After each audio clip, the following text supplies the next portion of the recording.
Everyone, आज के video में हम लोग बात करेंगे एनसीईआरटी हिस्ट्री क्लास 6 का चैप्टर 7 जो है अशोक, एक अनोखा सम्राट जिसने युद्ध का त्याग किया। इसमें हम लोग अशोक के साम्राज्य और प्रशासन के बारे में बात करेंगे।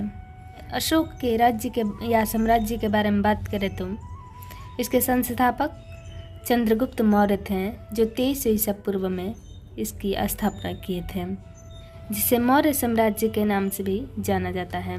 मौर्य साम्राज्य की राजधानी पाटलिपुत्र थी और अन्य उज्जैन और तक्षशिला में थी।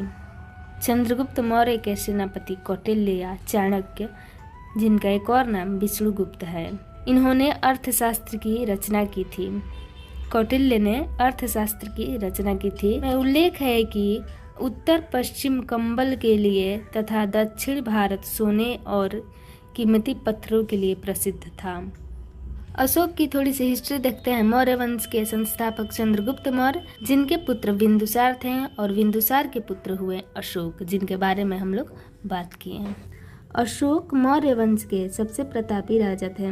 इन्होंने कलिंग युद्ध के दौरान ही युद्ध का परित्याग किया था। धम्म संस्कृत का प्राकृत रूप है जिसका अर्थ होता है धर्म, और कलिंग जो है उड़ीसा का प्राचीन नाम था।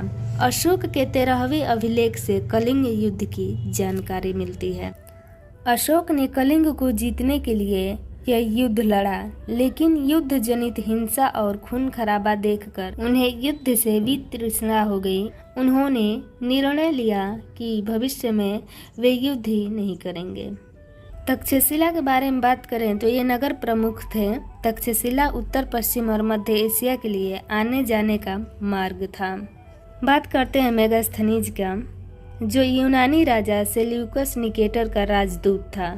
ये चंद्रगुप्त के दरबार में भारत आया था। प्रशासन व्यवस्था की बात करें तो पाटलिपुत्र सम्राट का सीधा संपर्क रहता था। प्रमुख नगर केंद्र होते थे जहां उज्जैन और तक्षशिला। कर वसूली के लिए अधिकारी की नियुक्ति की गई थी। टैक्स वसूलने के लिए अधिकारी की नियुक्ति की गई थी। सम्राट जो था वो पाटलिपुत्र में रहता था, और 2 और राजधानियां थी, उज्जैन और तक्षशिला, जो केंद्र शासित प्रदेश के रूप में काम करती थी। अब देखते हैं अशोक का धम्म सिद्धांत। ये बौद्ध धर्म से प्रभावित हुए। इन्होंने युद्ध का त्याग किया। अशोक के धम्म में किसी देवता की पूजा या कर्म कांड की आवश्यकता नहीं थी। धम्म महामात। सम्राट अशोक ने धम्म महामात नामक अधिकारियों की नियुक्ति की, जो जगह जगह जाकर धम्म की शिक्षा देते थे।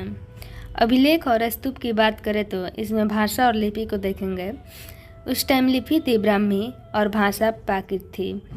अपने एक अभिलेख में अशोक ने कहा था, राजा बनने के 8 साल बाद मैंने कलिंग विजय की।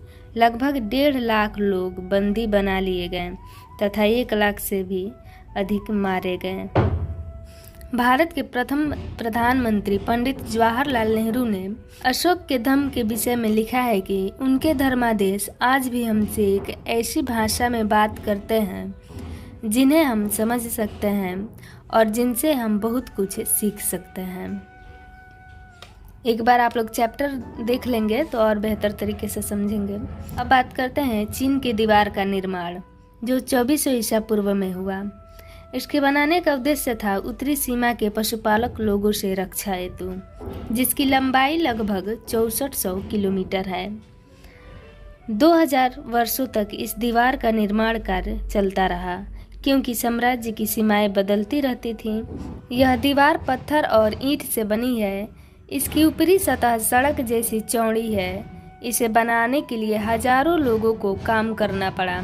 हर 100 से 200 मीटर की दूरी पर निगरानी के लिए बुर्ज बने हुए हैं। अगले वीडियो में चैप्टर 8 देखेंगे। मैं एक बार पूरी नोट्स दिखा देती हूँ, आप लोग भी बना लें।